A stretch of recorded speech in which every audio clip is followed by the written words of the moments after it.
दोस्तों आजकल नासा के एस्ट्रोनॉट सुनीता विलियम्स और बुच विल्मोर के स्पेस में फंसे होने की खबर तेजी से दुनिया भर में वायरल हो रही है। सुनीता विलियम्स और बुच विल्मोर को स्पेस में फंसे हुए लगभग 90 दिन बीत चुके हैं, लेकिन अभी तक दोनों एस्ट्रोनॉट्स के घर वापसी की कोई भी उम्मीद दिखाई नहीं दे रही है। नासा ने दोनों एस्ट्रोनॉट्स को साफ साफ कह दिया है कि अगले साल 2025 के फरवरी माह तक उन्हें स्पेस में ही रुकना पड़ेगा। आप सोच रहे होंगे कि दोनों एस्ट्रोनॉट्स आखिर स्पेस में कैसे फंस गए और स्पेस में किस लिए गए थे। दोनों एस्ट्रोनॉट्स स्पेस में कहां रहेंगे, क्या खाएंगे, क्या पिएंगे, आखिर 2025 के फरवरी माह तक सरवाइव कैसे करेंगे, जानेंगे इन सारे सवालों के जवाब आज की इस वीडियो में। वीडियो पसंद आए तो वीडियो को लाइक, शेयर एंड सब्सक्राइब कर दीजिएगा। 5 जून सन 2024 बोइंग स्टारलाइनर स्पेसक्राफ्ट नासा के 2 एस्ट्रोनॉट्स सुनीता विलियम्स और बुच विल्मोर के साथ इंटरनेशनल स्पेस स्टेशन के लिए उड़ान भरता है। इस उड़ान के ठीक पहले स्पेस क्राफ्ट में हीलियम गैस लीक होने लगती है। ये लीकेज बहुत ही छोटा था जिस पर कोई ध्यान नहीं देता है, लेकिन स्पेस क्राफ्ट के ISS पर पहुंचने से ठीक पहले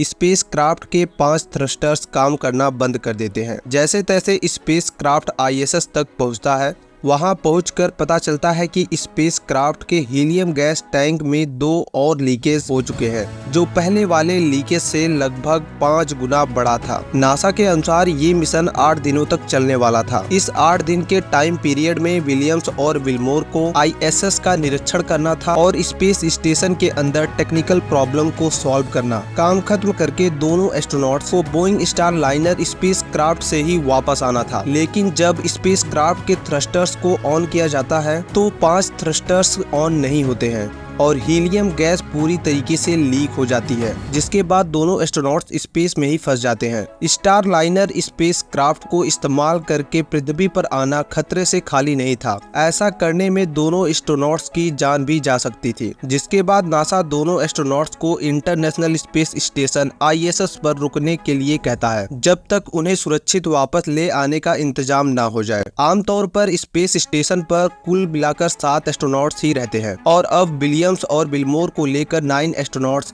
ISS पर रहने वाले थे। स्पेस में रहने वाले एस्ट्रोनॉट्स को एक विशेष रूटीन फॉलो करना पड़ता है। एस्ट्रोनॉट्स की सुबह एक अलार्म बजने के साथ ही शुरू होती है और अलार्म बजने के साथ ही रात हो जाती है। एस्ट्रोनॉट्स डिस्पोजल बिस्तर पर सोते हैं, जिसे हर 3 दिन में बदल दिया जाता है, क्योंकि स्पेस में दिन और रात नहीं होते हैं और ना ही कपड़े धोने के लिए पानी। एस्ट्रोनॉट्स दिन में 3 बार खाना खाते हैं। स्पेस में खाना तैयार करना और खाना बड़ी सावधानी के साथ किया जाता है, क्योंकि फूड और ड्रिंक स्पेस के चारों तरफ फ्लोट करने लगते हैं, जिसकी वजह से ISS में तकनीकी खराबी भी आ सकती है। एस्ट्रोनॉट्स खाने के लिए हरी सब्जियां स्पेस में ही उगाते हैं ताकि एस्ट्रोनॉट को सही न्यूट्रिशंस मिल सके। एस्ट्रोनॉट्स बॉडी मसल टोन और बोन मास को मेंटेन करने के लिए दिन में कम से कम 2 घंटे एक्सरसाइज करते हैं। एस्ट्रोनॉट्स स्पेस में एक्सपेरिमेंट और स्पेस स्टेशन का मेंटेनेंस भी करते हैं। स्पेस स्टेशन के कंस्ट्रक्शन के लिए स्पेस वॉक भी करते हैं, क्योंकि ISS 90 मिनट में पृथ्वी का एक चक्कर लगाता है, इसलिए एस्ट्रोनॉट्स हर 90 मिनट में एक सनराइज देखते हैं। अगर इस हिसाब से देखा जाए तो ISS में रहने वाले एस्ट्रोनॉट्स के लिए मात्र 45 मिनट का दिन और 45 मिनट की रात होती है, इसलिए एस्ट्रोनॉट्स को दिन और रात का पता नहीं चलता।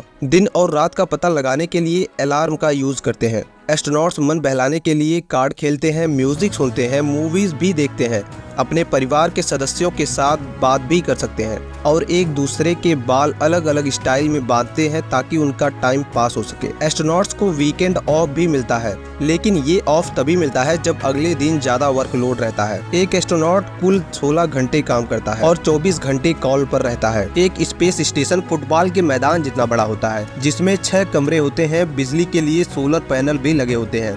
एक आम आदमी स्पेस में एक दिन भी सरवाइव नहीं कर सकता। इसके लिए एक स्पेशल ट्रेनिंग की जरूरत होती है। आप लोगों को शायद पता नहीं होगा कि सुनीता विलियम्स का एक और नाम भी है, सुनीता पांडे। ये भारत की रहने वाली हैं। इनके पेरेंट्स ने सुनीता के जन्म से पहले ही भारत की सिटीजनशिप छोड़कर अमेरिकन सिटीजनशिप ले लिया था। सुनीता का जन्म 19 सितंबर 1965 में अमेरिका के यूक्लाइन ओहियो में हुआ था।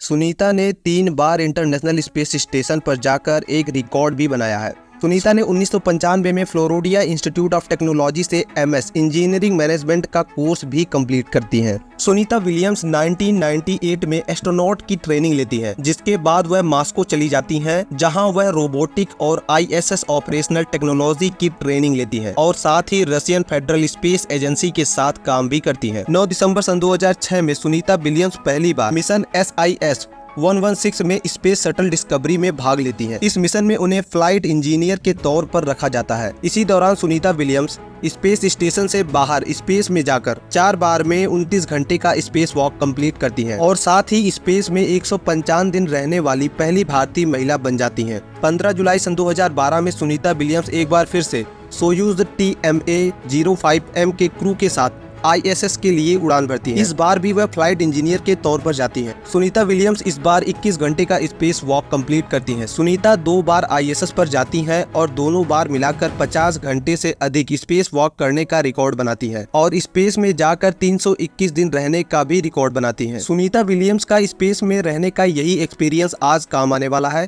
इसी एक्सपीरियंस की वजह से वह लंबे समय तक स्पेस में सरवाइव कर सकती हैं। दोस्तों, ये सब तो ठीक है। अभी के टाइम पे सबसे बड़ा सवाल ये है कि सुनीता विलियम्स और बुच विल्मोर को वापस धरती पर कैसे लाया जाएगा। क्या नासा किसी दूसरे स्पेस क्राफ्ट को ISS पर भेजेगा और दोनों एस्ट्रोनॉट्स को धरती पर वापस ले आएगा, या फिर खराब पड़े स्टार लाइनर को ठीक किया जाएगा। वैसे स्टार लाइनर के साथ सफर करने का मतलब है जानबूझकर मौत के मुंह में छलांग लगाना। नासा के एडमिनिस्ट्रेटर बिल नेल्सन ने एक प्रेस कॉन्फ्रेंस करके बताया कि नासा के साइंटिस्ट और स्टार लाइनर स्पेस क्राफ्ट बनाने वाली कंपनी के इंजीनियर साथ मिलकर स्पेस क्राफ्ट में हुई गड़बड़ी को समझने की कोशिश कर रहे हैं और उन्हें यह उम्मीद थी कि समस्या के जड़ तक पहुंचा जा सकता है और स्टार लाइनर से ही दोनों एस्ट्रोनॉट्स को वापस लाया जा सकता है। उन्होंने कहा कि स्टार लाइनर स्पेस क्राफ्ट में तकनीकी खराबी को समझने में काफी समय बीत चुका है।